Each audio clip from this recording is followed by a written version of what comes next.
Welcome back to my channel. It's me Sherin and Asar. അപ്പോൾ നമ്മൾ van life in യൂറോപ്പിലെ ഒരുപാട് വീഡിയോസ് നമ്മൾ ചാനലിൽ അപ്ലോഡ് ചെയ്തപ്പോൾ ഒരുപാട് പേര് കമൻ്റായിട്ടും അതുപോലെ ഒരുപാട് പേര് ചോദിച്ചിട്ടുണ്ടായിരുന്നു, നിങ്ങൾ എങ്ങനെയാണ് ഈ ഒരു van life in Europe set ചെയ്തിട്ടുള്ളത്, എങ്ങനെയാണ് നിങ്ങളുടെ ഐറ്റിനറി സെറ്റ് ചെയ്തത്, എങ്ങനെയാണ് നിങ്ങൾ വിസ എടുത്തത് എന്നൊക്കെ പറഞ്ഞിട്ട് ഒരുപാട് പേര് സംശയങ്ങൾ ചോദിച്ചിട്ടുണ്ടായിരുന്നു. അപ്പോൾ നമ്മൾ എന്തായാലും വിചാരിച്ചു എന്നാൽ ഇതിനെ പറ്റിയിട്ടൊരു വിശദമായിട്ടൊരു വീഡിയോ ചെയ്യാന്നുള്ളത്. അപ്പോൾ ഇന്ന് നമ്മൾ നിങ്ങൾക്ക് മുന്നിൽ കാണിക്കുന്നത് വളരെ ഇൻഫർമേറ്റീവ് ആയിട്ടുള്ള എങ്ങനെയാണ് ഷെങ്കൻ വിസ എടുക്കുക, എങ്ങനെയാണ് ഒരു വാൻ ലൈഫ് എൻ്റെ ഐറ്റിനറി സെറ്റ് ചെയ്യുക എന്നൊക്കെ വെച്ചിട്ടുള്ള ഒരു വീഡിയോ ആണ്. Welcome back to my channel. It's me Sherin Asar. അപ്പോൾ ഒരുപാട് പേര് ചോദിച്ചിട്ടുണ്ടായിരുന്നു, നിങ്ങൾ എവിടെയാണ് താമസിക്കുന്നത്, നിങ്ങൾ യൂറോപ്പിലാണോ എന്നൊക്കെ ചോദിച്ചിട്ട്. അപ്പോൾ എൻ്റെ പേര് ഷെറിൻ, ഇതെൻ്റെ ഹസ്ബൻഡ് അസർ. ഞങ്ങൾ UAE റാസൽ കൈമയിലാണുള്ളത്. നാട്ടിൽ മലപ്പുറത്താണ് നമ്മളെ വീട്. മലപ്പുറം ജില്ലയിൽ തിരൂരാണ് നമ്മളുള്ളത്. അപ്പം നമ്മളിപ്പോൾ ലാസ്റ്റ് ഈ ഒരു വെക്കേഷന് ഒരു 18 ഡേയ്സ് വാൻ ലൈഫ് ചെയ്തിട്ടുണ്ടായിരുന്നു. യൂറോപ്പിലെ 6 കൺട്രീസ് നമ്മൾ ട്രാവൽ ചെയ്തു. അപ്പം അത് കണ്ടിട്ടാണ് ഒരുപാട് പേര് നമ്മളോട് അതിൻ്റെ വീഡിയോസൊക്കെ നമ്മളെ ചാനലിൽ അപ്ലോഡ് ചെയ്തിട്ടുണ്ടായിരുന്നു. അപ്പോൾ അത് കണ്ടിട്ട് ഒരുപാട് പേര് നമ്മളോട് ചോദിച്ചിരുന്നു, എങ്ങനെയാണ് നിങ്ങൾ ഈ വിസ എടുത്തത്, എങ്ങനെയാണ് നിങ്ങൾ ഈ ഒരു വാൻ സെറ്റ് ചെയ്തത്, എങ്ങനെയാണ് ഐറ്റിനറി സെറ്റ് ചെയ്തതെന്നൊക്കെ. അപ്പോൾ നമ്മൾ വിചാരിച്ചിരുന്ന വിശദമായിട്ടൊരു വീഡിയോ ചെയ്യാന്നുള്ളത്. അപ്പോൾ ഇന്ന് ഫസ്റ്റ് നമ്മൾ പറയുന്നത് ഷെങ്കൻ വിസ എങ്ങനെയാണ് എടുക്കുക എന്നുള്ളത്.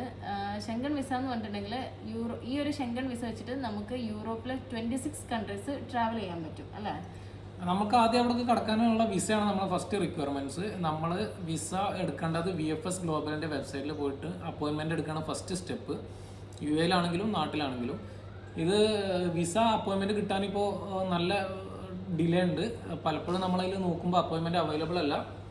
നമ്മളത് ഫ്രീക്വൻ്റ് ആയിട്ട് നോക്കിക്കൊണ്ടേ ഇരിക്കുക എന്നുള്ളതുള്ളൂ. അപ്പോൾ നമ്മൾ തന്നെ ഒരു 10 ദിവസത്തോളം ട്രൈ ചെയ്തിട്ടാണ് നമുക്ക് അപ്പോയിൻമെൻറ്റ് കിട്ടിയത്.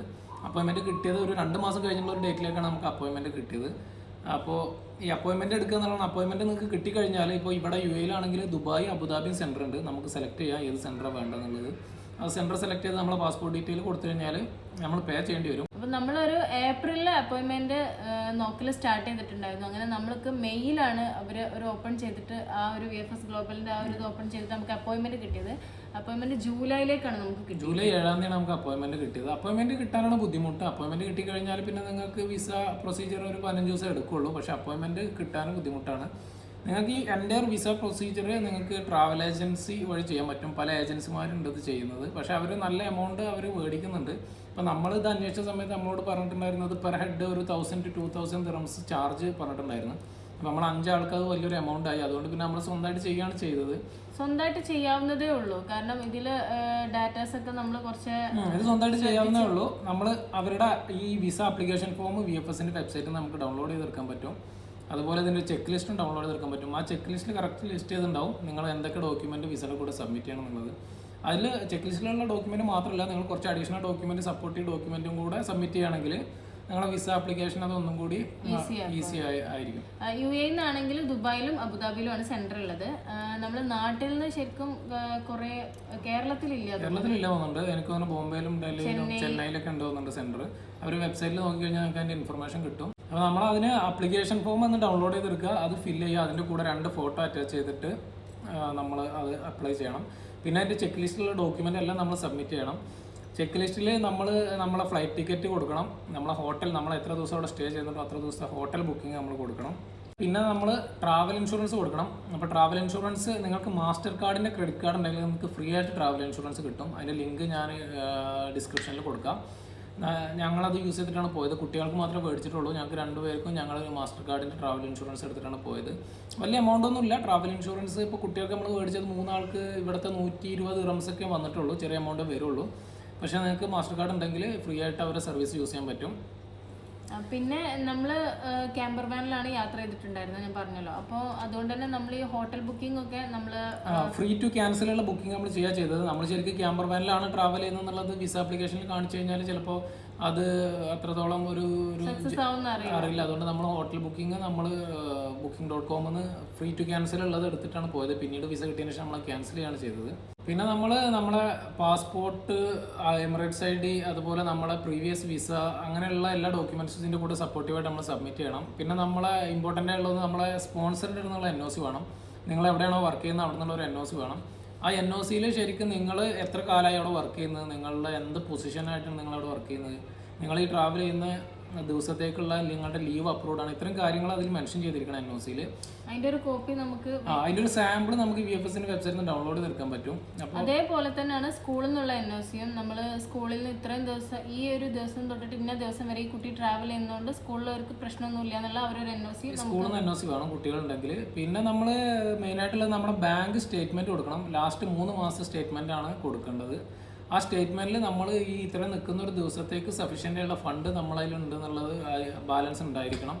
അതിനൊരു സ്പെസിഫിക് എമൗണ്ട് ഒന്നും പറയുന്നില്ല, പക്ഷെ എന്നാലും നമ്മളൊരു കുഴപ്പമില്ലാത്തൊരു എമൗണ്ട് നമ്മളെ അക്കൗണ്ടിൽ ഉണ്ടെങ്കിലാണ് നമ്മൾ വിസ കിട്ടുള്ളൂ. പിന്നെ നമ്മൾ ഐറ്റിനറി ഒന്നും ശരിക്കും പറയുന്നില്ല ചെക്ക് ലിസ്റ്റിൽ, പക്ഷെ എന്നാലും നമ്മൾ കൊടുക്കണം. നമ്മൾ ഐറ്റിനറി കൊടുക്കണം, നമ്മൾ എവിടേക്കാണ് പോകാൻ ഉദ്ദേശിക്കുന്നത് എന്തൊക്കെയാണെന്നുള്ളത്. അതൊക്കെ നമ്മളെ വിസ അപ്രൂവ് ആവാൻ ഹെൽപ്പ് ചെയ്യും. പിന്നെ നമ്മളൊരു കവർ ലെറ്റർ വെക്കുക നമ്മുടെ ആപ്ലിക്കേഷൻ്റെ മുന്നിൽ. നമ്മളെ പറ്റി ഒരു ചെറിയ ബ്രീഫ് കൊടുക്കുക, നമ്മൾ എത്ര വർഷം ഇവിടെ നിൽക്കുന്നത്, എന്താണ് നമ്മൾ ചെയ്യുന്നത്, നമ്മൾ പഴയ ട്രാവൽ ഹിസ്റ്ററി ഉണ്ടെങ്കിൽ അതൊക്കെ ഹൈലൈറ്റ് ചെയ്യുക. അതൊക്കെ ശരിക്കും ഹെൽപ്പ് ചെയ്യും. നമ്മൾ മുന്നേ പോയിട്ടുള്ള എവിടെയൊക്കെ പോയിട്ടുണ്ട്, അത് നമ്മൾ ഈ വിസ റൂൾസ് എല്ലാം പാലിച്ചുകൊണ്ട് നമ്മൾ തിരിച്ചു വരും എന്നുള്ളതിൻ്റെ ഒരു ഗ്യാരണ്ടി കൂടെയാണ് നമ്മൾ മുന്നൊക്കെ ട്രാവൽ ചെയ്തിട്ടുണ്ടെന്നുള്ളത്. നമ്മൾ മുന്നേ ട്രാവൽ ചെയ്തിട്ടുള്ള കൺട്രീസിന്റെ ഒക്കെ ആ ഒരു സ്റ്റാമ്പ് ചെയ്തിട്ടുള്ളതൊക്കെ നമ്മൾ അതിൽ ഇൻക്ലൂഡ് ചെയ്തിട്ടുണ്ടായിരുന്നു അല്ലേ? നമ്മളതെല്ലാം കൊടുത്തിട്ടുണ്ടായിരുന്നു. കുറേ നമുക്ക് സപ്പോർട്ടീവായിട്ട് എന്തൊക്കെ ഡോക്യുമെന്റ് അഡീഷണൽ കൊടുക്കാൻ പറ്റുമോ അതെല്ലാം കൊടുക്കുക. അപ്പോൾ നിങ്ങൾ വിസ റിജക്ട് ചെയ്യാനുള്ള ചാൻസ് കുറയും. അപ്പോൾ ഇത്രയൊക്കെ കാര്യങ്ങളാണ് വിസനെ കുറിച്ചിട്ട് നമുക്ക് പറയാനുള്ളത്. പിന്നെ വിസ കിട്ടിക്കഴിഞ്ഞാൽ നമ്മൾ അടുത്ത് നോക്കാനുള്ളത് നമ്മളെ ക്യാമ്പർ വാൻ എങ്ങനെയാണ് എടുത്തത് എന്നുള്ളതാണ്. അപ്പം നമ്മൾ ഈ വാൻ ലൈഫ് ചെയ്യണമെന്ന് ഒരുപാട് കാലമായിട്ട് ആഗ്രഹിക്കുന്ന ഒരു കാര്യമായിരുന്നു. അപ്പോൾ അതുകൊണ്ട് തന്നെ നമ്മളൊരു 1 ഇയർ മുന്നേ തന്നെ ഈ ഒരു ക്യാമ്പർ വാൻ്റെ ഐറ്റിനറി എല്ലാം നമ്മൾ സെറ്റ് ചെയ്ത് റെഡിയാക്കിയിട്ടുണ്ടായിരുന്നു. റെഡിയാക്കിയല്ല, നമ്മൾ 1 ഇയർ മുന്നേ തന്നെ നമ്മളത് സ്റ്റാർട്ട് ചെയ്തിട്ടുണ്ടായിരുന്നു നോക്കൽ. ശരിക്കും ക്യാമ്പർ വാന് അവിടെ കുറേ കമ്പനികളുണ്ട്. യൂറോപ്പിൽ ഇത് കോമൺ ആയതുകൊണ്ട് അവിടെ കുറേ കമ്പനികളുണ്ട്. ഇൻഡി ക്യാമ്പേഴ്സ്, റോഡ് സർഫർ, മെക്രൻഡ്, അങ്ങനെയൊക്കെ പറഞ്ഞിട്ടുള്ള കുറേ കമ്പനികളുണ്ട് അവിടെ. അവരുടെ വെബ്സൈറ്റിലൊക്കെ പോയിട്ട് നമ്മൾ ഫസ്റ്റ് ചെയ്തത് അവരുടെ അടുത്ത് നമ്മൾ ട്രാവൽ ചെയ്യാൻ ഉദ്ദേശിക്കുന്ന ഡേറ്റ് എല്ലാം കൊടുത്തിട്ട് ഒരു കൊട്ടേഷൻ മേടിക്കുകയാണ് ചെയ്തത്.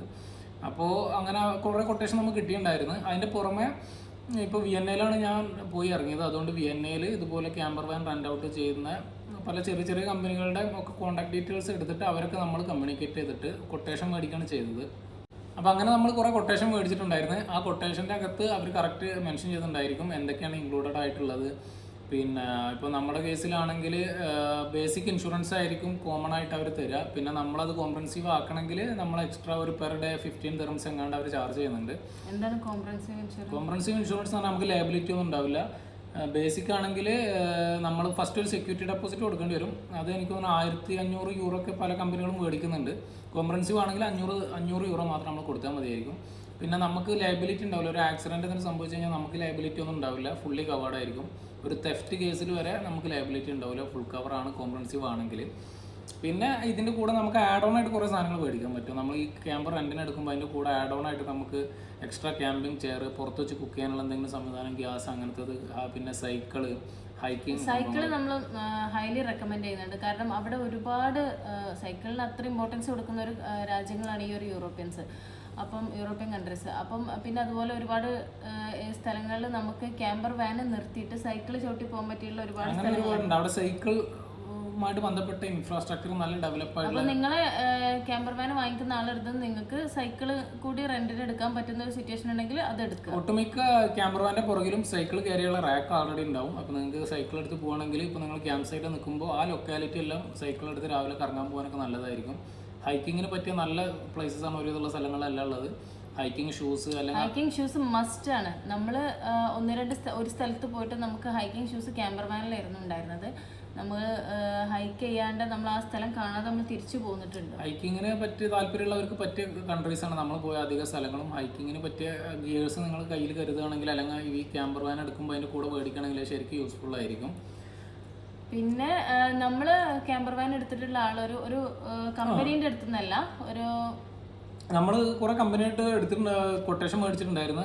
പിന്നെ നമ്മൾ ഒരു പേഴ്സണലായിട്ട് ചെയ്യുന്ന ഒരു പുള്ളിയുടെ അടുത്താണ് നമ്മൾ എടുത്തത്. അയാൾ നല്ല ഡീലിംഗ് ആയിരുന്നു പുള്ളിയായിട്ടുണ്ടായിരുന്നത്. നമ്മൾ ഹൈലി റെക്കമെൻഡ് ചെയ്യും പുള്ളിക്കാരൻ്റെ അടുത്ത്. പുള്ളിയുടെ അടുത്ത് എടുക്കണമെങ്കിൽ നമ്മൾ കോൺടാക്ട് ചെയ്താൽ മതി. പുള്ളിയുടെ നമ്പർ നമ്മൾ ഷെയർ ചെയ്യാം. ഓസ്ട്രിയ വിയന്നയാണ് നമ്മൾ എടുത്തത്.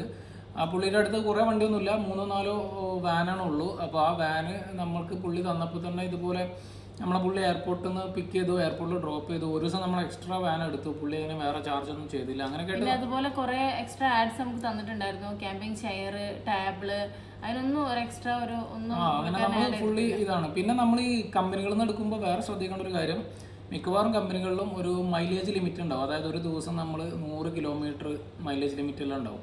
അപ്പോൾ നമ്മൾ കോംപ്രഹെൻസീവ് ഇൻഷുറൻസ് ആക്കണത് ചിലപ്പോൾ 200 കിലോമീറ്റേഴ്സ് എല്ലാം അവർ തരും. നമ്മുടെ കേസ് തന്നെ നോക്കുകയാണെങ്കിൽ നമ്മൾ ഏകദേശം 3200 കിലോമീറ്റർ വണ്ടി ഓടിച്ചിട്ടുണ്ട്. അതായത് നമുക്ക് അൺലിമിറ്റഡ് മൈലേജ് പുള്ളി തന്നെ, നമുക്ക് എത്ര വേണമെങ്കിലും ഓടിക്കായിരുന്നു. അപ്പോൾ നിങ്ങൾക്ക് അൺലിമിറ്റഡ് ആക്കണമെങ്കിൽ ആക്കാം. പക്ഷേ അതിനെല്ലാം എക്സ്ട്രാ ചാർജസ് കമ്പനികൾ ചെയ്യും. ഇപ്പോൾ ഒരു പെർ ഡേ 15 യൂറോ ഒക്കെ വെച്ചിട്ട് അവർ ചാർജ് ചെയ്യും അൺലിമിറ്റഡ് മൈലേജ് ആക്കണമെങ്കിൽ. അൺലിമിറ്റഡ് നിങ്ങൾ ആക്കിയിട്ടില്ലെങ്കിൽ നിങ്ങൾ ഇപ്പോൾ 100 കിലോമീറ്റേഴ്സ് പെർ ഡേ ആണെങ്കിൽ ഇപ്പോൾ ഒരു 15 ദിവസം ആണെങ്കിൽ 1500 കിലോമീറ്ററിൻ്റെ മുകളിൽ നിങ്ങൾ എത്രയാണോ കിലോമീറ്റർ ഓടിക്കണം അതിനൊരു പെർ കിലോമീറ്റർ ഒരു ചെറിയ എമൗണ്ട് വെച്ചിട്ട് അവർ ചാർജ് ചെയ്യും. പിന്നെ നിങ്ങൾ ഒരു സ്ഥലത്ത് നിന്ന് വണ്ടി എടുത്തിട്ട് വേറൊരു സ്ഥലത്താണ് ഇത് ഡ്രോപ്പ് ചെയ്യാൻ ഉദ്ദേശിക്കുന്നതെങ്കിൽ ഏറ്റവും നല്ലത് ഇതുപോലത്തെ കുറച്ചും കൂടി റെപ്യൂട്ടഡ് ആയിട്ടുള്ള കമ്പനികളുടെ അടുത്ത് എടുക്കുന്നതായിരിക്കും. അവർക്ക് കാരണം നമ്മളിപ്പം ചില ആളുകൾക്ക് കുറച്ച് സമയമുള്ളവരാണെങ്കിൽ ഓസ്ട്രിയയിൽ വന്നിറങ്ങി ഓസ്ട്രിയ, ജർമ്മനി, ലിച്ചസ്റ്റൈനൊക്കെ കണ്ട് വല്ല ഇറ്റലിയിൽ നിന്നോ സ്വിറ്റ്സർലാൻഡിൽ നിന്നൊക്കെ തിരിച്ച് ഫ്ലൈറ്റ് കയറി പോരുകയാണെന്നുണ്ടെങ്കിൽ അവർ എയർപോർട്ടിൽ വന്നിട്ട് വാങ്ങിക്കുന്ന രീതിയിൽ ചില വലിയ വലിയ കമ്പനീസ്, ഇന്ത്യ ക്യാമ്പസ് അങ്ങനത്തെ കമ്പനിക്കൊക്കെ അങ്ങനത്തെ ഓപ്ഷൻ ഉണ്ട്. നിങ്ങൾക്ക് അവരെ കൊട്ടേഷൻ എടുക്കുമ്പോൾ വെബ്സൈറ്റിൽ തന്നെ ചൂസ് ചെയ്യാൻ പറ്റും drop of in another location എന്ന് പറഞ്ഞിട്ട്. അങ്ങനെയാണെങ്കിൽ അതിനൊരു എക്സ്ട്രാ ചാർജ് അവർ ചാർജ് ചെയ്യും.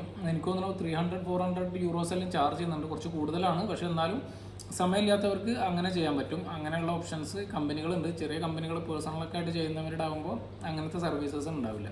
പിന്നെ നമ്മളിതൊരു പക്ക മോട്ടോർ ഹോമാണ് എടുത്തിട്ടുണ്ടായിരുന്നത്. ഒരു ഫാമിലിക്ക് 2 അഡൽസിനും 3 കിഡ്സിനും യൂസ് ചെയ്യാൻ പറ്റിയിട്ടുള്ള പക്ക മോട്ടോർ ഹോമാണ് എടുത്തിട്ടുള്ളത്. പക്ഷെ ഇത്രയും ചാർജ് ഇല്ലാത്ത ചെറിയ വോൾക്സ്വാഗൻ്റെ ഒക്കെ ചെറിയ വാനുകളൊക്കെ ഉണ്ട് അല്ലേ അവർ ചെയ്തിട്ട്. പല ടൈപ്പ് പല ഓറിയന്റേഷൻ ഉണ്ട്. ഇപ്പോൾ നമുക്ക് വണ്ടി എടുക്കുന്നതിന് മുന്നേ അവർ നമുക്ക് അതിൻ്റെ ലേഔട്ട് അയച്ചിരും. എന്തൊക്കെ ഇതിലുണ്ട്, എത്ര ആൾക്ക് കിടക്കാൻ പറ്റും, എത്ര ആൾക്ക് ട്രാവൽ ചെയ്യാൻ പറ്റും എന്നൊക്കെ ഉള്ളത് നമുക്ക് അറിയാൻ പറ്റും. ഇപ്പോൾ നമ്മൾ എടുത്തുള്ളത് പിള്ളേർക്കായിട്ട് പോകുന്നതായിരുന്നു നല്ല പ്രോപ്പറായിട്ട് 5 ആൾക്ക് കിടക്കാനും 5 ആൾക്ക് ഇരുന്ന് യാത്ര ചെയ്യാൻ പറ്റിയ മോട്ടോർ ഹോമാണ് എടുത്തത്.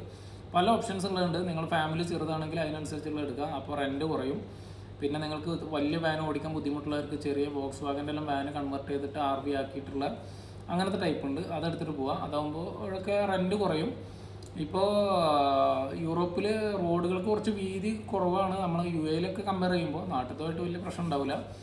പിന്നെ ഹൈറ്റൊക്കെ ഉള്ള വണ്ടി ഓടിക്കാൻ ബുദ്ധിമുട്ടുള്ളവർക്ക് അങ്ങനത്തെ വാന് ചൂസ് ചെയ്യുന്നതും കുഴപ്പമില്ല. നല്ല ചില റോഡുകളൊക്കെ ഈ ഒരു ക്യാമ്പർ വാൻ കറക്റ്റ് അഡ്ജസ്റ്റ് ചെയ്ത് പോകുന്ന റോഡുകൾ. പിന്നെ കുറേ പേരുടെ ഒരു ഡൗട്ടാണ്, നിങ്ങൾ എങ്ങനെയാണ് ഈ ഒരു ക്യാമ്പർ വാൻ പാർക്കിങ്ങും അതുപോലെ ക്യാമ്പർ വാൻ പാർക്കിംഗ് കണ്ടുപിടിച്ചത്, അതുപോലെ ഗ്രേ വാട്ടർ ഫില്ല് ചെയ്യുന്നത്, ബ്ലാക്ക് വാട്ടർ ഫില്ല് ചെയ്യുന്നതൊക്കെ എങ്ങനെയാണ് കണ്ടുപിടിച്ചതെന്നുള്ളത് കുറേ പേരുടെ ഡൗട്ടാണ്. അപ്പം നമ്മൾ അതിന് വേണ്ടിയിട്ട് ഒരു പാർക്ക് ഫോർ നൈറ്റ് എന്ന് പറഞ്ഞിട്ടുള്ള ഒരു ആപ്പ് ഉണ്ട്, അത് നമ്മൾ വാങ്ങിച്ചിട്ടുണ്ടായിരുന്നു.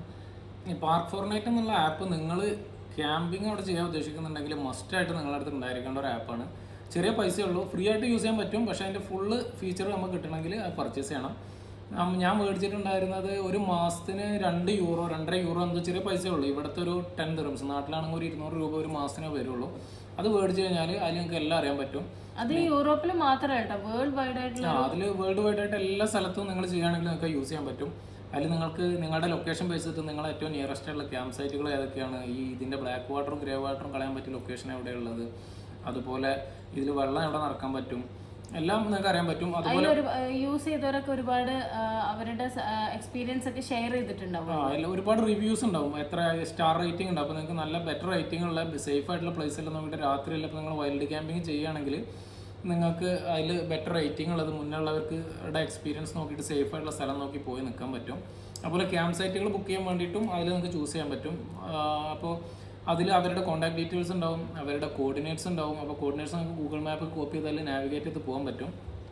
അതുപോലെ മുന്നേ അവിടെ പോയവരുടെ എക്സ്പീരിയൻസ് നോക്കാം, അവിടെ എന്തൊക്കെ സർവീസസ് ഉണ്ട് ക്യാമ്പ് സൈറ്റിൽ, അവിടെ ലോണ്ടറി ഉണ്ടോ, അവിടെ ഷവർ ഏരിയ ഉണ്ടോ, എന്തൊക്കെയാണ് ഉള്ളത് എന്നുള്ളതൊക്കെ അറിയാൻ പറ്റും. അതിൽ അവർ മെയിൽ ID ഉണ്ടാവും. പ്രിഫറബിൾ മെയിൽ ചെയ്യുന്നതായിരിക്കും നല്ലത്. വാട്സപ്പിനൊന്നും വാട്സപ്പ് അവർ ഇപ്പോൾ നമ്മുടെ എക്സ്പീരിയൻസ് വാട്സപ്പ് അധികം ആളുകൾ യൂസ് ചെയ്യുന്നില്ല. അപ്പോൾ അവർക്ക് നിങ്ങൾ പോകാൻ ഉദ്ദേശിക്കുന്ന ഇപ്പോൾ സീസണിലാണെങ്കിൽ കുറച്ച് മുന്നേ ബുക്ക് ചെയ്തിടുന്നത് നല്ലതായിരിക്കും. അപ്പോൾ നിങ്ങൾ പോകാൻ ഉദ്ദേശിക്കുന്ന ക്യാമ്പ് സൈറ്റിൻ്റെ ഫോട്ടോസ് എല്ലാം ഉണ്ടാവും, അവരുടെ മെയിൽ ID ഉണ്ടാവും. അവർക്ക് മെയിൽ അയച്ചിട്ട് ഇന്ന ദിവസത്തിൽ ഞാൻ വരുന്നുണ്ട്, അവൈലബിലിറ്റി ഉണ്ടെങ്കിൽ എത്രയാണ് റേറ്റ് എന്ന് ചോദിച്ചു നോക്കുക. ഒരു മിക്കവാറും ഒരു 20 to 30 യൂറോ റേഞ്ചിലാണ് പെർ നൈറ്റ് ചാർജ് വരുന്നത്. ഇപ്പോൾ ഇവിടെ ആണെങ്കിൽ ഒരു 100 ദിർഹംസ്, നാട്ടിലാണെങ്കിൽ ഒരു 2000-2500 രൂപയാണ് ഒരു പെർ നൈറ്റ് ക്യാമ്പ് സൈറ്റിന് ചാർജ് വരുന്നത്. പക്ഷെ വർത്താണ്, എല്ലാ സർവീസസും ഉണ്ടാവും. ലോകത്തിൻ്റെ പല ഭാഗത്തുനിന്ന് വരുന്ന പല ക്യാമ്പേഴ്സ് ഉണ്ടാവും. അവരുമായിട്ട് നമ്മൾ നല്ലൊരു വൈബായിരിക്കും. നമ്മൾ തന്നെ ഇപ്പോൾ ലോകത്തിൻ്റെ പല ഭാഗത്തുള്ള ആളുകളായിട്ട് നമ്മൾ കണക്റ്റഡ് ആയി. അവരുടെ ഇൻസ്റ്റാഗ്രാമിലും അങ്ങോട്ടും ഇങ്ങോട്ടും സ്പെയിനിൽ നിന്ന് ഇറ്റലിയിൽ നിന്നൊക്കെയുള്ള ജർമ്മനിയിൽ നിന്നൊക്കെയുള്ള പല ആളുകളും ഈ ക്യാമ്പ് സൈറ്റിൽ അങ്ങനെ ഒരു പ്രത്യേക വൈബായിരിക്കും. അതുകൊണ്ട് ക്യാമ്പ് സൈറ്റിൽ നിൽക്കുമ്പോൾ അങ്ങനെ ഒരു അഡ്വാൻറ്റേജും കൂടെ അതിനുണ്ട്.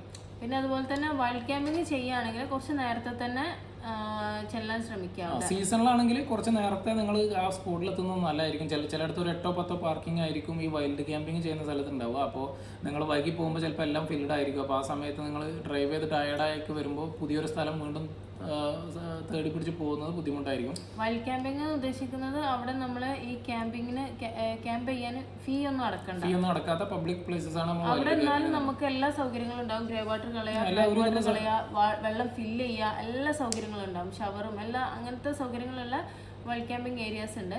പൊതുവേ യൂറോപ്പിൽ 7 മണി കഴിഞ്ഞാൽ പുറത്തൊന്നും അധികം ആരും കാണാനില്ല. എല്ലാവരും അകത്ത് കയറിയിരിക്കുന്ന ടീംസാണ്. അപ്പം ഈ ക്യാമ്പേഴ്സൊക്കെ പൊതുവെ ഒരു 5 മണി 5:30 ആകുമ്പോഴത്തേന് തന്നെ ക്യാമ്പിംഗ് സൈറ്റിലൊക്കെ സെറ്റ് ആയിരിക്കും. നമ്മൾ ഇത് യൂസ് ചെയ്തിട്ടാണ് നമ്മൾ ഐറ്റിനറി സെറ്റ് ചെയ്തത്. ശരിക്കും നമ്മൾ ചെയ്തത് എന്താണെന്ന് വെച്ച് കഴിഞ്ഞാൽ നമ്മൾ പോകാൻ ഉദ്ദേശിക്കുന്ന സ്ഥലങ്ങളിലെല്ലാം മസ്റ്റ് വിസിറ്റ് പ്ലേസസ് ആദ്യം നമ്മൾ ഗൂഗിൾ ചെയ്തിട്ടും അങ്ങനെയൊക്കെ ആയിട്ട് നമ്മൾ നോക്കിയിട്ട് നമ്മളെ ടേസ്റ്റ് അനുസരിച്ചിട്ട് നമ്മൾ മസ്റ്റായിട്ടും പോയിരിക്കേണ്ട സ്ഥലങ്ങൾ നമ്മൾ ഫസ്റ്റ് ചൂസ് ചെയ്ത്. അപ്പോൾ നമുക്ക് ഹിസ്റ്റോറിക്കൽ പ്ലേസസ് ഒന്നും വലിയ താല്പര്യമില്ല. കുറച്ചും കൂടെ ആക്ടിവിറ്റി ടൈപ്പ്, കുറച്ചും കൂടി ഭംഗിയുള്ള സ്ഥലങ്ങൾ, അതൊക്കെയാണ് നമ്മുടെ ഒരു ഇൻട്രസ്റ്റ്. അത് വെച്ചിട്ട് ഞങ്ങളുടെ ഇൻട്രസ്റ്റ് അനുസരിച്ച് നമ്മൾ മസ്റ്റായിട്ട് പോകേണ്ട കുറേ സ്ഥലങ്ങൾ ചൂസ് ചെയ്തു. പിന്നെ ഈ ട്രിപ്പ് അഡ്വൈസറിലും അതുപോലെ ബാക്കിയുള്ള പല വെബ്സൈറ്റിലൊക്കെ മൾട്ടി ഡേയ്സ് ടൂർസ് പല കൺട്രീസിലും ചെയ്യുന്ന കമ്പനികളുടെ ഐറ്റിനറി നമ്മൾ കോപ്പി ചെയ്തിട്ട് നമ്മൾ മിസ്സായി പോയുള്ള പ്ലേസസ് അതും കൂടെ ആഡ് ചെയ്തിട്ട് എല്ലാത്തും നമ്മൾ ഗൂഗിളിൽ പിൻ ചെയ്ത് വെക്കുകയാണ് ചെയ്തത്. പിന്നെ ഏകദേശം 1.5 ഇയർ ബിഫോർ നമ്മൾ തുടങ്ങിയിട്ടുണ്ട് ഈ ഒരു പ്ലാനിങ്. അതുകൊണ്ട് തന്നെ നമ്മൾ കുറേ വ്ളോഗ്സ് ഒക്കെ കണ്ടിട്ട് നമ്മൾ അതിന് വേണ്ട കുറേ നമുക്ക് ഇൻട്രസ്റ്റഡ് ആയിട്ടുള്ള സ്ഥലങ്ങളൊക്കെ നമ്മൾ ആദ്യമേ ആഡ് ചെയ്ത് വെച്ചിട്ടുണ്ടായിരുന്നു. അതെല്ലാം കൂടി വെച്ചിട്ടാണ് നമ്മൾ ഒരു ഐറ്റിനറി സെറ്റ് ചെയ്തത്. അങ്ങനെ നമ്മൾ ചെയ്തത്. എന്നിട്ട് നമ്മൾ ഈ ഗൂഗിളിൽ പിൻ ചെയ്ത് വെച്ചതിന് ശേഷം നമ്മൾ ഒരു ദിവസം ഒരു 150-180 കിലോമീറ്റർ ഒക്കെ വണ്ടി ഓടിക്കുന്ന രൂപത്തിൽ അങ്ങനെ ഒരു പെർ ഡേ ട്രിപ്പ് നമ്മൾ സെറ്റ് ചെയ്യാണ് ചെയ്തത്. അപ്പോൾ നമുക്കറിയാൻ പറ്റും ഓരോ ദിവസം രാത്രി നമ്മൾ ഏത് ഭാഗത്താണ് ഏകദേശം നമ്മൾ രാത്രി സ്റ്റേ ചെയ്യാൻ ഉദ്ദേശിക്കുന്നത് എന്നുള്ളത്. ആ സ്ഥലത്ത് നമ്മൾ പാർക്ക് ഫോർ നൈറ്റ് നോക്കിയിട്ട് ആ സ്ഥലത്തുള്ള ക്യാമ്പ് സൈറ്റുകൾക്കെല്ലാം മെയിൽ അയച്ചിട്ട് നമ്മൾ ഇത്ര ഇന്ത്യ അവിടെ എത്തുന്നുണ്ട് അവൈലബിലിറ്റി ഉണ്ടോ ചെക്ക് ചെയ്തിട്ട്, അപ്പോൾ നിങ്ങളൊരു 10 ടീമിനെ അയച്ചു കഴിഞ്ഞാൽ സീസണൊക്കെ ആണെങ്കിൽ ചിലപ്പോൾ ഒരു 5-6 ടീമിന് അവൈലബിലിറ്റി ഉണ്ടായിരിക്കും. അപ്പോൾ അതിൽ നിങ്ങൾക്ക് ഏറ്റവും ഇഷ്ടപ്പെട്ട നല്ല ഭംഗിയുള്ള ആക്ടിവിറ്റി ഒക്കെ ഉള്ള കുട്ടികൾക്ക് പറ്റിയ സ്ഥലങ്ങളൊക്കെ ഉള്ളത് നോക്കിയിട്ട് സ്റ്റേ ചെയ്യാം. അങ്ങനെയാണ് പിന്നെ നമ്മൾ അവർക്ക് കൺഫർമേഷൻ മെയിൽ റിട്ടേൺ അയച്ചിട്ട് അവിടെ പോയിട്ട് അങ്ങനെയൊക്കെയാണ് നമ്മൾ സ്റ്റേ ചെയ്തിട്ടുണ്ടായിരുന്നത്. പിന്നെ ഇത് ചെയ്യാൻ വേണ്ടിയിട്ട് നിങ്ങൾക്ക് ഡാറ്റ മസ്റ്റാണ്. ഫോണിൽ ഡാറ്റ ഉണ്ടായിരിക്കണം. കാരണം നമുക്ക് അറിയാത്ത നാടാണ്. പാർക്ക് ഫോർ നൈറ്റ് യൂസ് ചെയ്യണമെങ്കിലും ഗൂഗിൾ മാപ്പ് യൂസ് ചെയ്യണമെങ്കിലും ഒക്കെ നമുക്ക് ഇന്റർനെറ്റ് ഇല്ലാണ്ട് നമുക്കൊന്നും നടക്കില്ല. അപ്പോൾ അതിന് നിങ്ങൾ ഓരോ രാജ്യത്ത് പോയിട്ടും ആ രാജ്യത്തെ സിം കാർഡ് എടുക്കുന്നതിലും ലാഭമായിട്ട് നിങ്ങൾക്ക് ചെയ്യാൻ പറ്റുക ഇ സിം എടുക്കാൻ പറ്റും ഓൺലൈനായിട്ട്. ഞങ്ങൾ അങ്ങനെയാണ് ചെയ്തത്. ഹോലാഫ്ലൈ എന്ന് പറഞ്ഞ ഒരു ആപ്പാണ് നമ്മളെടുത്തത്. എയറാലോ, ഹോലാഫ്ലൈ, അങ്ങനെ കുറേ കമ്പനികളുണ്ട്. കുറച്ചും കൂടി ബെറ്റർ ആയിട്ട് തോന്നിയത് ഹോലാഫ്ലൈ ആണ്. അതുകൊണ്ടാണ് നമ്മൾ എടുത്തത്. ഈ ഹോലാഫ്ലൈയുടെ ആപ്പ് നിങ്ങൾക്ക് ഇൻസ്റ്റാൾ ആക്കാം. ഇൻസ്റ്റാൾ ആയി കഴിഞ്ഞാൽ അതിൽ കുറേ പാക്കേജസ് ഉണ്ട്. 5 GB 10 GB അങ്ങനെയൊക്കെ ഉണ്ട്. നമ്മൾ അൺലിമിറ്റഡ് ഡാറ്റ ആണ് എടുത്തത് 15 ദിവസത്തിന്. 15 ദിവസത്തിന് അൺലിമിറ്റഡ് ഡാറ്റ നമുക്ക് വന്നത് 30 യൂറോ ആണ് വന്നത്. 30 യൂറോ എന്ന് പറയുമ്പോൾ ഇവിടുത്തെ ഒരു 110-120 ദിർഹംസ്, നാട്ടിലാണെങ്കിൽ 2500 രൂപയാണ് നമുക്ക് ഈ ഇതിന് വേണ്ടിയിട്ട് വന്നിട്ടുണ്ടായിരുന്നു ഡാറ്റ സിമ്മിന്. പക്ഷേ ഈ ഒരു സിമ്മ് നമുക്ക് ഷെയർ ചെയ്യാൻ പറ്റില്ല, ഇന്റർനെറ്റ് ഷെയർ ചെയ്യാൻ പറ്റില്ല, ഒരു ഹോട്ട്സ്പോട്ട് ഒന്നും ഷെയർ ചെയ്യാൻ പറ്റില്ല. നമുക്ക് നമ്മളെ ഏത് സിം ഫോണിലാണോ ആക്ടിവേറ്റ് ആയിട്ടുള്ളത് ആ ഫോണിൽ നമുക്ക് അൺലിമിറ്റഡ് യൂസ് ചെയ്യാൻ പറ്റും. പക്ഷെ വേറെ ആൾക്ക് ഷെയർ ചെയ്യാൻ പറ്റില്ല. പക്ഷേ യൂറോപ്പിൽ എല്ലായിടത്തും വർക്ക് ചെയ്യും. നിങ്ങൾ സെയിം സിമ്മുമായിട്ട് നിങ്ങൾക്ക് യൂറോപ്പിൽ മാത്രമല്ല തോന്നുന്നില്ല, വേറെ 1-2-3 രാജ്യങ്ങളും കൂടെ എക്സ്ട്രാ ഉണ്ട്. ഈ രാജ്യങ്ങളെല്ലാം നിങ്ങൾക്ക് പോയി കഴിഞ്ഞാൽ ഇത് യൂസ് ചെയ്യാൻ പറ്റും. ഇത് നിങ്ങൾക്ക് അവിടെ പോയിട്ട് മേടിക്കണം എന്നല്ല, ഇവിടെ തന്നെ മേടിക്കാം. ഇവിടെ നിന്ന് നിങ്ങൾ മേടിച്ചിട്ട് നിങ്ങളെ കാർഡ് വെച്ച് പേ ചെയ്ത് കഴിഞ്ഞാൽ നിങ്ങൾക്ക് മെയിലിൽ ഒരു ലിങ്ക് വരും. ആ ലിങ്കുമ്പോൾ നിങ്ങൾ ജസ്റ്റ് ക്ലിക്ക് ചെയ്താൽ തന്നെ ഈ സിം ഫോണിൽ ആക്ടിവേറ്റ് ആവും. പിന്നെ നിങ്ങൾ അവിടെ എപ്പോഴാണോ ഇറങ്ങുന്നത് അപ്പോൾ മാത്രമേ അത് ആക്റ്റീവ് ആവുള്ളൂ. ആ നെറ്റ്വർക്ക് കവറേജ് ഏരിയയിൽ നിങ്ങൾ ലാൻഡ് ചെയ്യുമ്പോൾ മാത്രമേ അത് ആക്റ്റീവ് ആവുള്ളൂ. അപ്പോൾ നിങ്ങൾ ഇപ്പോൾ മേടിച്ച് വെച്ചിട്ട് 15 ദിവസം വാലിഡിറ്റി ആണെങ്കിൽ ഇപ്പോൾ മുതൽ അത് സ്റ്റാർട്ട് ചെയ്യില്ല. നിങ്ങൾ എപ്പോഴാണ് അവിടെ ഇറങ്ങുന്നത് അപ്പോൾ മുതലാണ് അതിൻ്റെ വാലിഡിറ്റി സ്റ്റാർട്ട് ചെയ്യുള്ളൂ. അതുകൊണ്ട് നിങ്ങൾക്ക് പോകുന്നതിന് മുന്നേ അത് മേടിച്ച് വെക്കുന്നത് നല്ലതായിരിക്കും. പിന്നെ നമ്മളവിടെ ഹൈവേയിലൊക്കെ ഓരോ കൺട്രീസിൽ കയറുമ്പം ഓരോ ടോൾസ് ഉണ്ട്. അപ്പോൾ അത് നമ്മൾ ആ ഒരു ടാഗ് വാങ്ങിയിട്ട് ചില കൺട്രിയിലാണെങ്കിൽ ടാഗ് വാങ്ങിച്ചിട്ട് നമ്മൾ വണ്ടിയിൽ സ്റ്റിക്ക് ചെയ്യണം. അപ്പോൾ ശരിക്കും നമ്മളെടുത്തത് ഓസ്ട്രേലിയയിലാണ്. അതുകൊണ്ട് ആ വണ്ടിയിൽ ഓസ്ട്രേലിയയുടെ ടോൾ ഓൾറെഡി അതിൽ അവർ ചെയ്തിട്ടുണ്ടായിരുന്നു. അതുകൊണ്ട് നമ്മൾ ചെയ്തിട്ടില്ല. പിന്നെ ജർമ്മനിയിൽ നമ്മൾ പോയപ്പോൾ നമ്മൾ കൂടുതൽ ഉള്ളിലോട്ട് പോയിട്ടില്ല. ജർമ്മനിയിൽ ഹൈവേ ഒന്നും യൂസ് ചെയ്ത് കൂടുതൽ ട്രാവൽ ചെയ്യാത്തതുകൊണ്ട് നമ്മൾ മേടിച്ചിട്ടില്ല. നമ്മൾ അന്വേഷിച്ചിട്ടില്ല ജർമ്മനിയിൽ എങ്ങനെയാണെന്നുള്ളത്. സ്വിറ്റ്സർലാൻഡിൽ നമ്മൾ കയറുമ്പോൾ മസ്റ്റായിട്ടും നമ്മൾ സ്വിറ്റ്സർലാൻഡിൽ എൻ്റർ ചെയ്യുന്നതിന് മുന്നേ നമ്മൾ ഈ ടോളിൻ്റെ ടാഗ് ഉണ്ട്, ഒരു വിഗ്നേറ്റ് ഉണ്ട്, അത് മേടിച്ചിട്ട് നമ്മൾ വണ്ടിയിൽ ഒട്ടിക്കണം. അത് നമ്മൾ വാങ്ങിച്ചിട്ടുള്ളത് സ്വിറ്റ്സർലാൻഡിലുള്ള ഒരു പെട്രോൾ സ്റ്റേഷൻ. സ്വിറ്റ്സർലാൻഡിൽ എത്തുന്നതിന് തൊട്ട് മുന്നേ പെട്രോൾ സ്റ്റേഷനിലെല്ലാം ഉണ്ടാവും. അവിടെ കയറിയിട്ട് മേടിക്കുക. 40 ഫ്രാങ്ക്സ് നമ്മൾ പേ ചെയ്തത്. UAE ആണെങ്കിൽ ഒരു 200 ദിർഹംസ്, നാട്ടിലൊരു 4000 രൂപയാണ് അതിന് വരുന്നത്. അത് 1 ഇയറിൻ്റെ ടാഗ് മാത്രമേ ഉള്ളൂ. ഒരു ഷോർട്ട് ടൈം വാലിഡിറ്റിയുടെ അല്ല. ഇപ്പോൾ നമ്മൾ ഒരു 4 ദിവസത്തിന് പോകുകയാണെങ്കിൽ പോലും നമ്മൾ 1 ഇയറിൻ്റെ മേടിക്കണം, വേറെ ഓപ്ഷനൊന്നും ഇല്ല. അപ്പോൾ അങ്ങനെയാണ് നമ്മൾ അവിടുന്ന് മേടിച്ചിട്ടുണ്ടായിരുന്നത്. അതില്ലെങ്കിൽ നമുക്ക് ഹൈവേയിൽ ഫൈൻ ഏകദേശം 200 ഫ്രാങ്ക്സ്, നാട്ടിലൊരു 20,000 രൂപയോളം നമുക്ക് ഫൈൻ വരും അതില്ലാതെ. അതുകൊണ്ട് എല്ലാവരും മസ്റ്റായിട്ടും സ്വിറ്റ്സർലാൻഡ് എൻ്റർ ചെയ്യുന്നതിന് മുന്നേ അത് മേടിക്കാം. പിന്നെ ഓരോ രാജ്യത്തിന് ഡിഫറൻ്റ് ആണ്. ഇപ്പോൾ നമ്മൾ ഇറ്റലിയിൽ നമ്മൾ നാട്ടിലൊക്കെ പോലത്തെ സിസ്റ്റമാണ്. ഫസ്റ്റ് ഒരു ഗേറ്റിൽ പോവുക, നമ്മൾ ടിക്കറ്റ് മേടിക്കുക, പിന്നെ നമ്മൾ എവിടെയാണ് എക്സിറ്റ് ആവുന്നത് അവിടെ ഒരു ഗേറ്റ് ഉണ്ടാവും, അവിടെ എത്രയാണ് നമ്മൾ ട്രിപ്പിനനുസരിച്ച് പൈസ കൊടുത്തിട്ട് പോവുക. നാട്ടിലൊരു ടോൾ ഗേറ്റിന്റെ സിസ്റ്റമാണ്, നാട്ടിലത്തെ അതുപോലുള്ള സിസ്റ്റമാണ് ഇറ്റലിയിൽ. പിന്നെ നമ്മൾ സ്ലോവേനിയയിൽ പോയപ്പോൾ അവിടെ നമ്മൾ ടാഗ് ഒന്നും ഒട്ടിക്കണ്ട, പക്ഷേ നമ്മൾ അവർ വെബ്സൈറ്റിൽ പോയിട്ട് വണ്ടർ നമ്പറെല്ലാം വെച്ചിട്ട് നമ്മളത് മേടിക്കണം. അപ്പോൾ നമ്മൾ 7 ദിവസത്തിന് അത് മേടിക്കുകയാണ് ചെയ്തത്. അപ്പോൾ നിങ്ങൾ ഏത് രാജ്യത്താണോ പോകുന്നത് അവിടുത്തെ ടോൾ സിസ്റ്റം എങ്ങനെയാണെന്നുള്ളത് ആദ്യം അന്വേഷിച്ചിട്ട് മാത്രം പോവുക. പല കൺട്രീസിലും പല പോലെ ആയിരിക്കും, ബെൽജിയം, നെതർലാൻഡ് ഒക്കെ ഡിഫറെൻ്റ് ആയിരിക്കും. അപ്പോൾ അത് ആദ്യം അന്വേഷിച്ചിട്ട് പോവുകയാണ് ഏറ്റവും നല്ലത്, അല്ലാന്നുണ്ടെങ്കിൽ നല്ല ഫൈൻ കിട്ടും. പിന്നെ പല ടൂറിസ്റ്റ് അട്രാക്ഷനിലും നമുക്ക് ടിക്കറ്റ് വാക്കിങ് ചെയ്ത് കഴിഞ്ഞാൽ അവിടെ നിന്ന് കിട്ടൂല. ഫോർ എക്സാമ്പിൾ പറയാം, ലിൻ ചോക്ലേറ്റ് ഫാക്ടറി സ്വിറ്റ്സർലാൻഡിൽ, അവിടെ 2 വീക്സ് മുന്നേ തന്നെ നമ്മൾ ഓൺലൈനിൽ ടിക്കറ്റ് എടുക്കണം. അവിടെ നിന്ന് നമുക്ക് ടിക്കറ്റ് കിട്ടൂല, അവിടെ ചെന്ന് കഴിഞ്ഞാൽ ടിക്കറ്റ് അവൈലബിൾ ഉണ്ടാവില്ല. അപ്പം നമ്മൾ ഇവിടുന്ന് പോകുന്നതിൻ്റെ 2 വീക്സ് മുന്നേ തന്നെ നമ്മൾ ടിക്കറ്റ് എടുത്ത് വെച്ചിരുന്നു അല്ലേ. അതുപോലെ കുറേ സ്ഥലങ്ങളുണ്ട്. ഇപ്പം നമ്മൾ അതുപോലെ ഇറ്റലിയിൽ ഒരു ഡാവിഞ്ചിയുടെ ലാസ്റ്റ് സപ്പർ എന്ന് പറഞ്ഞാൽ നമുക്ക് കാണാൻ പറ്റിയില്ല, പെയിന്റിങ് എക്സിബിറ്റ് ചെയ്തിട്ടുള്ള സ്ഥലത്ത് ഇതുപോലെ 1 മാസം മുന്നേ അവർ ടിക്കറ്റ് എല്ലാം വിറ്റ് കഴിഞ്ഞാണ്. അപ്പോൾ നമ്മൾ പോകുന്നതിൻ്റെ 1 മാസം മുന്നെങ്കിലും അറ്റ്ലീസ്റ്റ് നമ്മൾ ടിക്കറ്റ് മേടിച്ചിട്ട് വേണം പോകാൻ. അതുപോലെ ജർമ്മനിയിലൊരു ഡിസ്നി തീംഡ് കാസിലുണ്ട്, ഫേമസ് കാസിൽ, അത് നമുക്ക് കാണാൻ പറ്റില്ല. നമ്മൾ പോകുന്ന സമയത്ത് ടിക്കറ്റ് നോക്കിയപ്പോൾ നമ്മൾ ശരിക്കും പോകുന്നതിൻ്റെ 2 ആഴ്ച മുന്നേ നോക്കിയിരുന്ന ടിക്കറ്റിന്, പക്ഷേ അപ്പോഴും ഒരു 1 മാസം മുന്നേ ബുക്ക് ചെയ്യണമായിരുന്നു ആ ടിക്കറ്റിന്. അപ്പോൾ അങ്ങനെ നിങ്ങൾക്ക് മസ്റ്റായിട്ടും മിസ് ചെയ്യാൻ പാടില്ലാത്ത സ്ഥലങ്ങളുടെയൊക്കെ ടിക്കറ്റ് നിങ്ങൾക്ക് വാക്കിൻ ചെയ്താൽ കിട്ടുമെന്ന് ഉറപ്പ് വരുത്തിയിട്ട് പോവുക. അല്ലെങ്കിൽ നിങ്ങളത് ഒരു മാസം മുന്നെങ്കിലും മേടിച്ച് വെക്കുക നിങ്ങൾ പോകുന്ന ഡേറ്റിലേക്ക്. പോകുന്നതിന് മുന്നേ തന്നെ ആ ഒരു സ്ഥലങ്ങളെ കുറിച്ചിട്ട് ചെറുതായിട്ടൊരു റിവ്യൂ ഒക്കെ വായിച്ചിട്ട് നിങ്ങൾ അതിൽ പോയിട്ട് അവരുടെ ടിക്കറ്റിംഗ് സിസ്റ്റം എങ്ങനെ നോക്കിക്കഴിഞ്ഞാൽ ഒരു ഐഡിയ കിട്ടും. നമുക്കിപ്പോൾ 2-3 സ്ഥലത്ത് അങ്ങനെ പറ്റി. അപ്പോൾ ആ കാര്യം ശ്രദ്ധിച്ചാൽ പല സ്ഥലത്തും മുന്നേ ഇപ്പോൾ ഇറ്റലിയിൽ റോമിലെല്ലാം ഇപ്പോൾ കൊളോസിയം അങ്ങനെ പല സ്ഥലങ്ങളും പോകണമെങ്കിൽ ഒരു പ്രയർ ബുക്കിംഗ് ഉണ്ട്. അപ്പോൾ അത് പ്രയർ ബുക്ക് ചെയ്തിട്ട് അങ്ങനത്തെ സ്ഥലങ്ങളിൽ പോവാം. പിന്നെ വേറൊരു കാര്യം പറയാനുള്ളത്, നമ്മൾ പലരും പറഞ്ഞു കേട്ടിട്ടുണ്ട്, നിങ്ങൾ ഏത് രാജ്യത്തേക്കാണോ ടിക്കറ്റ് വിസക്ക് കൊടുത്തത് ആ രാജ്യത്ത് തന്നെ പോയി ഇറങ്ങണം എന്നില്ല എന്നുള്ളത്. പക്ഷെ അതൊരു തെറ്റായ ഇൻഫർമേഷൻ ആണ്. ശരിക്കും അതിൽ ഇപ്പോൾ നമ്മൾ പറയുന്നത്, ഇപ്പോൾ നമ്മൾ ഈ വിസക്ക് അപ്ലൈ ചെയ്യുമ്പോൾ നമ്മളതിൻ്റെ കൂടെ നമ്മളെ ട്രാവൽ ഐറ്റിനറിയും നമ്മളെ ഹോട്ടൽ ബുക്കിങ്ങോ നമ്മൾ ഏതൊക്കെ വഴി പോകുന്നതെല്ലാം കാണിച്ചിട്ടാണ് വിസ എടുക്കുന്നത്. എന്നിട്ട് നമ്മൾ വേറൊരു രാജ്യത്ത് പോയി ഇറങ്ങുമ്പോൾ നമ്മൾ ഈ വിസ ആപ്ലിക്കേഷനിൽ കള്ളം പറഞ്ഞു എന്നുള്ളത് അവിടെ വ്യക്തമാണ്. അപ്പോൾ അതുകൊണ്ട് ഇപ്പോൾ അവരാരും തിരിച്ചയക്കുന്നൊന്നുമില്ല, എൻട്രി അലോ ചെയ്യുന്നുണ്ട്, ചിലരെ വാൺ ചെയ്യുന്നുണ്ട് ഇങ്ങനെ ചെയ്യാൻ പാടില്ല എന്ന് പറഞ്ഞിട്ട്. പക്ഷേ ഇതൊരു സെൻട്രലൈസ്ഡ് സിസ്റ്റമാണ്. അപ്പോൾ നമുക്ക് അവർ നോട്ട് ചെയ്യാൻ പറ്റും, അതായത് നമ്മളിങ്ങനെ ഐറ്റിനറി കള്ളം പറഞ്ഞിട്ടാണ് വന്നതെന്നുള്ളത്. അത് ഭാവിയിൽ നിങ്ങളൊരു ഷെങ്കൻ വിസക്ക് കൊടുക്കുമ്പോൾ അതൊരു ചിലപ്പോൾ നിങ്ങൾക്ക് റിജക്ഷനൊക്കെ വരാനുള്ള ചാൻസ് ഉണ്ട്. അതുകൊണ്ട് നിങ്ങൾ എവിടേക്കാണോ ട്രാവൽ ചെയ്യുന്നത് ആ രാജ്യത്തിൻ്റെ തന്നെ ഷെങ്കൻ വിസ എടുക്കാൻ ശ്രദ്ധിക്കുക. നമ്മൾ ഇവിടുന്ന് പോകുമ്പോഴത്തേന് തന്നെ അത്യാവശ്യം സാധനങ്ങളൊക്കെ നമ്മൾ കൊണ്ടുപോയിട്ടുണ്ടായിരുന്നു. ഫുഡ് ഐറ്റംസ്, കുറേ റൈസ്, അതുപോലെ ബ്രെഡ് ഐറ്റംസ് അല്ല, കുറേ എന്താ പറയുക, പിള്ളേർക്ക് പറ്റിയിട്ട് കഴിക്കാൻ പറ്റിയുള്ള ഈസി ആയിട്ട് കഴിക്കാൻ പറ്റില്ല കുറേ സാധനങ്ങൾ, ചമ്മന്തി, അച്ചാർ, ചമ്മന്തിപ്പൊടി, ഇങ്ങനത്തെ സാധനങ്ങളൊക്കെ നമ്മൾ ഇവിടുന്ന് കുറേ കൊണ്ടുപോയിട്ടുണ്ടായിരുന്നു. അത്യാവശ്യം നല്ല എക്സ്പെൻസാണ് അവിടെ സാധനങ്ങൾ പർച്ചേസ് ചെയ്യാന്നുള്ളത്. സ്വിറ്റ്സർലൻഡിൽ പ്രത്യേകിച്ച് നല്ല എക്സ്പെൻസീവ് ആണ്. ഇവിടെ നമുക്ക് കൊണ്ടുപോകാൻ പറ്റുന്ന സാധനങ്ങളൊക്കെ കൊണ്ടുപോയി കഴിഞ്ഞാൽ നമുക്ക് കുക്ക് ചെയ്യാൻ, ഇപ്പോൾ നമ്മളിപ്പോൾ ഓരോ സ്ഥലത്തും അവിടുത്തെ വെറൈറ്റി ഫുഡെല്ലാം നമ്മൾ ട്രൈ ചെയ്തിട്ടുണ്ട്. അത് ഒഴിച്ച് നിർത്തി കഴിഞ്ഞാൽ നമ്മൾ മേജറായിട്ടുള്ള കുക്കിങ്ങും നമ്മളെ ഫുഡെല്ലാം നമ്മൾ തന്നെ നമ്മളെ കിച്ചണിൽ പ്രിപ്പയർ ചെയ്തിട്ട് കഴിച്ചിട്ടാണുള്ളത്. അപ്പോൾ ഇവിടുന്ന് നമുക്ക് അവിടെ കിട്ടാത്ത കുറേ സാധനങ്ങളുണ്ട്. നമ്മൾ സ്ഥിരമായിട്ട് കഴിച്ചുകൊണ്ടിരിക്കുന്ന, നമുക്കിപ്പോൾ ഉണ്ടാക്കാൻ പറ്റപ്പെടുന്ന ചോറുക്കാൻ അരിയും കുട്ടികൾക്ക് കഴിക്കാൻ പറ്റിയ പല സാധനങ്ങൾ നമ്മൾ ഇവിടുന്ന് കൊണ്ടുപോയിട്ടാണ് കുക്ക് ചെയ്തത്. അത് അവിടെ നമ്മൾ ചെയ്തുകൊണ്ടിരുന്നതെന്ന് പറഞ്ഞു കഴിഞ്ഞാൽ ഒരു 4 ദിവസം കൂടുമ്പോൾ നമ്മൾ കുറേ സൂപ്പർ മാർക്കറ്റ് ചെയിൻസ് ഉണ്ട്, കുറച്ചും കൂടെ ബെറ്റർ പ്രൈസിൽ നമുക്ക് മേടിക്കാൻ പറ്റിയ സൂപ്പർ മാർക്കറ്റ് ചെയിൻസ് ഉണ്ട്.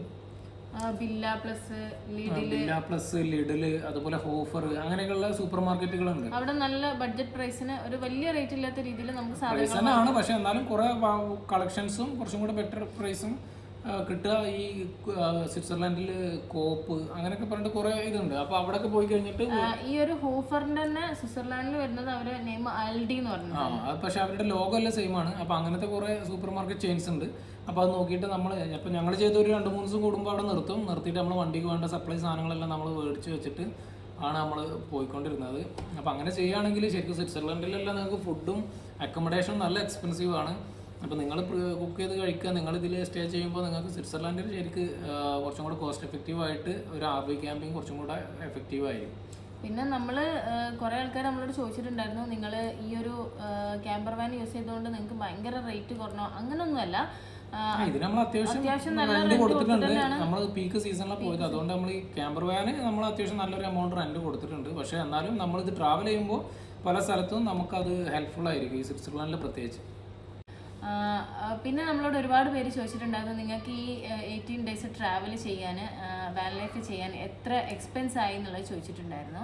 എത്രയായി നമുക്ക് എക്സ്പെൻസ്? ശരിക്കും നമ്മൾ പല മെത്തേഡിലാണ് പേ ചെയ്തിട്ടുണ്ടായിരുന്നത്. കുറച്ച് ക്യാഷ് പേ ചെയ്തിട്ടുണ്ട്, ഡെബിറ്റ് കാർഡും ക്രെഡിറ്റ് കാർഡും യൂസ് ചെയ്ത് പേ ചെയ്തിട്ടുണ്ട്. അപ്പോൾ അത് എത്രയാണെന്നുള്ളത് ശരിക്കും നമ്മൾ സ്റ്റേറ്റ്മെൻറ്റെല്ലാം നോക്കിയിട്ട് നമ്മൾ കാൽക്കുലേറ്റ് ചെയ്തിട്ട് നമുക്ക് പറയാം. അപ്പോൾ അതിനെക്കുറിച്ച് നമ്മൾ വിശദമായിട്ടൊരു വീഡിയോ ചെയ്യാം, അടുത്തൊരു വീഡിയോ ആയിട്ട് നമുക്ക് ചെയ്യാം എത്ര എക്സ്പെൻസ് ആയി എന്നുള്ളത്. പിന്നെ നമ്മൾ ഈ എങ്ങനെയാണ് ഈ ക്യാമ്പർ വാൻ ഓപ്പറേറ്റ് ചെയ്യുക എന്നുള്ളത് കംപ്ലീറ്റ്, എങ്ങനെയാണ് ഇതിൻ്റെ ഗ്രേ വാട്ടർ കളയുക, എങ്ങനെയാണ് ബ്ലാക്ക് വാട്ടർ കളയുക, അങ്ങനെയുള്ള സകല എല്ലാ കാര്യങ്ങളും ഇൻക്ലൂഡ് ചെയ്തിട്ട് നമ്മളൊരു വീഡിയോ നമ്മുടെ ചാനലിൽ ഓൾറെഡി അപ്ലോഡ് ചെയ്തിട്ടുണ്ട്. അപ്പോൾ കാണാത്തവരെ കാണുക.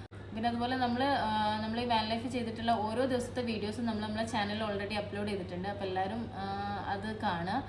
അതുപോലെ ഇന്നത്തെ വീഡിയോ എല്ലാവർക്കും യൂസ്ഫുൾ ആയെന്ന് വിചാരിക്കുകയാണ്. ഇനി കൂടുതൽ എന്തെങ്കിലും അറിയാനുണ്ടെങ്കിൽ നമ്മളെ ചാനലിൽ കമൻറ്റ് ചെയ്താൽ മതി. നമ്മളെ കൊണ്ട് പറ്റാവുന്ന ഹെൽപ്പുകളൊക്കെ നമ്മൾ ചെയ്യാം, പറ്റാവുന്ന കാര്യങ്ങളൊക്കെ നമ്മൾ റിപ്ലൈ തരാം.